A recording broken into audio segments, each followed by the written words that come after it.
శ్రీ గురుభ్యో నమః. మహాశివరాత్రి సందర్భంగా పార్వతీ పరమేశ్వరుల వివాహ మహోత్సవంను స్మరించుకుందాం. బ్రహ్మ నారద మహర్షితో పలికెను. మునీంద్ర, సతీదేవి ఆశ్వయుజ మాస శుక్లపక్షమున అష్టమి తిథి యందు ఉపవాసం ఉండి భక్తిభావంతో సర్వేశ్వరుడు శివుని పూజించెను. ఇట్లు నందవ్రతమును పూర్తి చేసి నవమి తిథి యందు పగటిపూట ధ్యానమగ్నురాలైన సతీదేవికి శివభగవానుడు ప్రత్యక్ష దర్శనమును ప్రసాదించెను. ఆ స్వామి శ్రీ విగ్రహము సర్వాంగ సుందరమై గౌరవర్ణంతో శోభలొలుచుండెను. వారికి 5 ముఖములుండెను. ప్రతి ముఖమునందు 3 నేత్రములుండెను. ఫాల ప్రదేశమున చంద్రుడు శోభలొలుచుండెను. ఆయన చిత్తము ప్రసన్నముగా వెలుగులీంచుండెను. కంఠము నీలమయ్యుండెను. ఆ స్వామికి 4 భుజములుండెను. ఆ ప్రభువు తన చేతులయందు త్రిశూలమును, బ్రహ్మకపాలమును, వరద అభయముద్రలను ధరించి ఉండెను. ఆయన శరీరమంతయు భస్మమయ అంగరాగముతో ఉద్భాసితమగుచుండెను. గంగ ఆయన మస్తకపు శోభను పెంపొందించుండెను. ఆయన అంగములన్నీయు మనోహరములుగా నుండెను. ఆ ప్రభువు మహత్తరమైన లావణ్యధామముగా గోచరమగుచుండెను. వారి ముఖము కోట్ల కొలది చంద్రులతో సమానముగా ప్రకాశించు ఆహ్లాదకరముగా నుండెను. ఆ ప్రభువు అంగముల కాంతి కోటి కామదేవతలను తిరస్కరించుచున్నదిగా ఉండెను. ఆ స్వామి ఆకృతి సమస్త స్త్రీలను మోహింపచేయునదిగా నుండెను. అట్టి సౌందర్య మాధుర్య సమ్మిళిత ప్రభువుకు మహాదేవుని ప్రత్యక్షముగా చూచి ఆ స్వామి చరణములకు సతీదేవి ప్రణమిల్లెను. అప్పుడు ఆమె తల సిగ్గుతో నమ్రమై ఉండెను. తపఃపుంజ ఫలప్రదాతయగు మహాదేవుడు తన కొరకే కఠిన వ్రతమాచరించి సతీదేవిని పత్నిగా చేసుకుని స్వీకరించి కోరిక కలిగి కూడా ఆమెతో ఇట్లు పలికెను. ఉత్తమ వ్రతమును పాలించు దక్షిణందిని, నేను నీ ఈ వ్రతంతో మిగుల ప్రసన్నుడనైతిని కనుక ఏదైనా వరమును కోరుకొమ్ము, నీకిష్టమగు వరమునే నేను ప్రసాదించదను అని మహాదేవుడు పలికెను. మునీంద్ర, జగదీశ్వరుడగు మహాదేవుడు సతీదేవి మనోభావం నెరిగినప్పటికీ ఆమె అభిప్రాయమును తెలుసుకొనుటకు ఇట్లు పలికెను. ఏదైనా వరమును కోరుకొనుము. కాని సతియందు లజ్జాభావము ప్రస్ఫుటమగుచుండెను కనుక ఆమె తన హృదయములందున్న భావమును స్పష్టమైన శబ్దములతో చెప్పలేకపోయెను. ఆమె అభీష్ట మనోరథము సిగ్గుచే కప్పబడి ఉండెను. ప్రాణవల్లభుడకు శివుని ప్రియవచనములను విని సతీదేవి అత్యంత ప్రేమమగ్నురాలయ్యను. ఈ విషయం తెలుసుకుని శంకర భగవానుడు మిగుల ప్రసన్నుడయ్యను. ఆయన శీఘ్రముగా పదే పదే ఇట్లు చెప్పసాగెను. వరమడుగుము, వరమడుగుము. సత్పురుషులకు ఆశ్రయుడును అంతర్యామియునగు శంభుడు సతీదేవి భక్తికి వశుడయ్యను. అప్పుడు సతీదేవి తన లజ్జను ఆపుకొని మహాదేవునితో పలికెను. వరమును ప్రసాదించు ప్రభు, నా మనోవాంఛిత వరము నసగుడు, అది దాటరానిది అని పలికినది. భక్తవత్సలుడగు శంకర భగవానుడు సతీదేవి తాను చెప్పదలుచుకున్న దానిని పూర్తి చేయజాలకున్నదని గమనించాను. అప్పుడు ఆయన స్వయముగా ఆమెతో ఇట్లు పలికెను. దేవి, నీవు నా భార్యవు అవుదువు. తాను కోరిన ఫలమును ప్రసాదించు ఆ స్వామి వచనములను విని ఆనందమగ్నురాలైన సతీదేవి మారు పలుకక నిలబడి ఉండెను. ఆమె మనోవాంఛిత ఫలమును పొందియున్నది కదా. అప్పుడు దక్షకన్య ప్రసన్నురాలై 2 చేతులు జోడించి తల వంచి భక్తివత్సలుడగు శివునితో పదే పదే పలుకసాగాను. దేవాధిదేవ మహాదేవ ప్రభు, మీరు మా తండ్రి గారికి తెలిపి వైవాహిక విధానమున నా పాణిగ్రహణము చేయుడు. బ్రహ్మ పలికెను. నారద, సతీదేవి మాటలను విని భక్తవత్సలుడగు మహేశ్వరుడు ప్రేమతో ఆమె వైపు చూచి ఇట్లు పలికెను. ప్రియురాల, అట్లే అగుగాక. అప్పుడు దక్షకన్యయగు సతీ భగవంతునకు ప్రణమిల్లెను. భక్తితో ఆ స్వామి నుండి సెలవు గైకొనెను.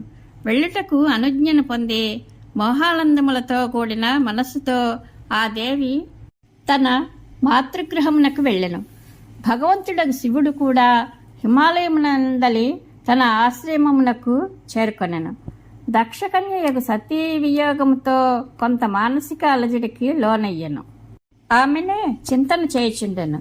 దేవర్షి, తదుపరి మనస్సును ఏకాగ్రము చేసుకొని లౌకిక గమనమును ఆశ్రయించి భగవంతుడు శంకరుడు మనస్సులో నన్ను స్మరించెను. త్రిశూలధారియగు మహేశ్వరుడు స్మరించగానే ఆ స్వామి ఫలసిద్ధి కొరకు వెంటనే నేనా ప్రభు సన్నిధిని చేర్తిని. నాయన, హిమాలయ శిఖరము మీద మహాదేవుడు సతీ వియోగమును అనుభవించుచు విద్యమానుడై ఉండెను. నేను సరస్వతితో కూడి ఆ స్థలమునకు వెళ్ళి తిని దేవర్షి సరస్వతీ సహితుడనైన నన్ను ఆ స్వామి చూచెను. ప్రేమ వలయమున బంధింపబడి శివుడు ఉత్సాహంతో ఇట్లు పలికెను. బ్రహ్మదేవ, వివాహ కార్యమునందు స్వార్థబుద్ధినంతయు వినియోగించి తిని అప్పటి నుండి స్వార్థమునందే సత్వమున్నట్లు నాకు గోచరించున్నది. దక్షకన్య సతి మిగుల భక్తితో నన్ను ఆరాధించినది. ఆమె చేసిన నందవ్రత ప్రభావమున నేను ఆమె కోరిక తీర్చుటకు వరమునిచ్చదనని ప్రకటించితిని.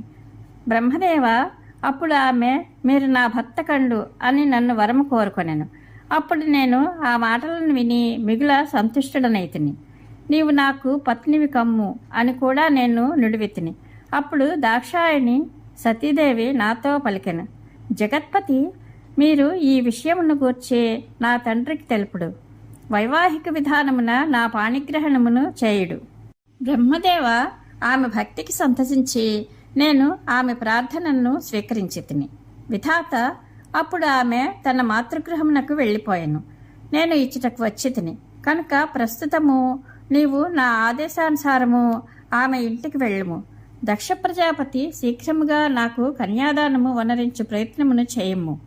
ఆయన ఆజ్ఞాపించిన వెంటనే నేను కృతకృత్యుడనై ప్రసన్నుడనై తిని భక్తవత్సలుడగు విశ్వనాథునితో ఇట్లు నుడివితిని. ప్రభు, శంభు, మీరు చెప్పిన దానిని చక్కగా ఆలోచించి మేము ముందే దీనిని నిశ్చయించితిమి. వృషభధ్వజ, దీని యందు ముఖ్యముగా దేవతల యొక్క మరియు నా యొక్క స్వార్థం కూడా కలదు. దక్షుడు స్వయముగా నీకు తన పుత్రికను ప్రదానం చేయును. కానీ మీ ఆజ్ఞతో నేను కూడా అతనికి మీ సందేశమును వినిపించదను. సర్వేశ్వరుడు మహాప్రభువు అగు మహాదేవునితో ఈ విధముగా వచించి నేను మిక్కిలి వేగవంతమైన రథమునందు కూర్చుని దక్షిణ గృహమునకు చేరుతిని. నారదుడు అడిగాను, వక్తలలో శ్రేష్ఠుడవైన మహానుభావ విధాత, సతీదేవి ఇంటికి తిరిగి వెళ్ళినప్పుడు దక్షుడు ఆమె కొరకు ఏమి చేసినో తెలుపుడు. బ్రహ్మ చెప్పెను. తపస్సు ముగించుకొని మనోవాంఛిత వరమును పొంది సతీదేవి తన గృహమునకు తిరిగి వెళ్ళి తన తల్లిదండ్రులకు నమస్కరించెను. ఆమె తన చిలకెత్త ద్వారా తన తపస్సుకు సంబంధించిన సమాచారమంతయు తల్లిదండ్రులకు వినిపించెను. సతీదేవికి మహేశ్వరుని వల్ల వరము లభించినదని, ఆమె భక్తికి ఆయన మిగుల సంతుష్టుడయినని ఆ చిలకెత్త వారికి సూచించెను. ఆ సఖి నోటి నుండి వృత్తాంతమునంతయు వినిన తల్లిదండ్రులకు మిక్కిలి ఆనందం కలిగెను. వారు గొప్ప ఉత్సవమును చేసుకొనిరి. ఉదారమనస్కుడైన దక్షుడు మహామనస్వినియకు వీరునియును బ్రాహ్మణులకు వారు కోరిన ద్రవ్యములు నసగిరి. అట్లే అంధులకు దీనులకు కూడా ధనమును పంచిరి. ఆనందమును పెంపొందించుకు తన పుత్రికను కౌగిలించుకొని తల్లి వీరిని ఆమె తలను మూర్కొనెను. ఆనందమగ్నురాలై ఆమెను పదే పదే ప్రశంసించెను. కొంతకాలము గడిచిన తర్వాత ధర్మజ్ఞులలో శ్రేష్ఠుడగు దక్షుడు ఈ విధమైన చింతనలో పడెను. నేను నా కుమార్తె యొక్క వివాహము శంకరునితో ఎట్లు చేయగలను? మహాదేవుడు ప్రసన్నుడై వచ్చియుండను, కానీ ఆయన వెళ్ళిపోయాను. ఇప్పుడు నా కుమార్తె కొరకు ఆయన మరలా ఇచ్చటకు ఎప్పుడు వచ్చును? ఎవరినైనా వెంటనే భగవానుడైన శివుని దగ్గరకు పంపుటేను సముచితమనిపించదు. ఎందుకనగా నేను ప్రార్థించినప్పటికీ కూడా ఆయన నా కుమార్తెను పరిగ్రహించని ఎడల నా విన్నపము నిష్ఫలమగును. ఈ విధముగా చింతించున్న దక్ష ప్రజాపతి ఎదుట నేను సరస్వతితో కూడి ఆకస్మికముగా ఉపస్థితుడనైతిని. తండ్రినగు నా రాకను చూచి దక్షుడు ప్రణామమనరించెను. వినీత భావముతో నిల్చుండెను. అతడు స్వయంభూనైన నాకు ఆసనమును సమకూర్చెను. దక్షుడు నా రాకకు కారణమడుగగా నేను జరిగినదంతయు అతనికి వివరించెతిని. ప్రజాపతి, భగవంతుడు శంకరుడు నీ కుమార్తెను పొందుటకు నిశ్చితముగా నన్ను నీ చెంతకు పంపెను.